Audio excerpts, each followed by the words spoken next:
O'tgan haftaning muhim voqealari va tafsilotlari bilan studiyada Veronika Ismoilova. Hafta o'zbek adabiyotining sultoni, shoir, mutafakkir Alisher Navoiy tavallud topgan kunga bag'ishlangan tadbir bilan boshlandi va bu tadbir kelajak soat rukni ostida ma'rifat darslariga ulanib ketdi.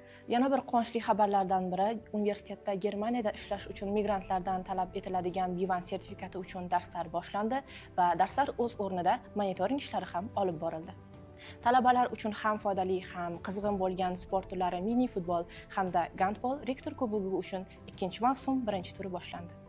Shu o'rinda elektron davlat xizmatlari va xalqaro IT sertifikatlar mavzusida seminar o'tkazildi. O'zbekiston Xalqaro islomshunoslik akademiyasida yangi O'zbekistonda davlat va din munosabatlari hamda diniy ma'rifiy sohada amalga oshirilayotgan islohotlar mavzusida qisqa muddatli o'quv seminari boshlandi va unda universitet vakillari ham qatnashishdi. 11 fevral Xalqaro ilm-fan sohasidagi xotin-qizlar kuni munosabati bilan ma'naviy ma'rifiy tadbir tashkil etildi. Tadbirda Yoshlar ishlari Qarshi shahar bo'limi boshlig'i Malika Alixanova, bosh mutaxassis Aziza Nabiyeva, pedagogika fanlari nomzodi dotsenti Umida Marasulova, xotin-qizlar masalalari bo'yicha rektor maslahatchisi Nigora Hidoyatova hamda faol talaba qizlarning ota-onalari ishtirok etdilar.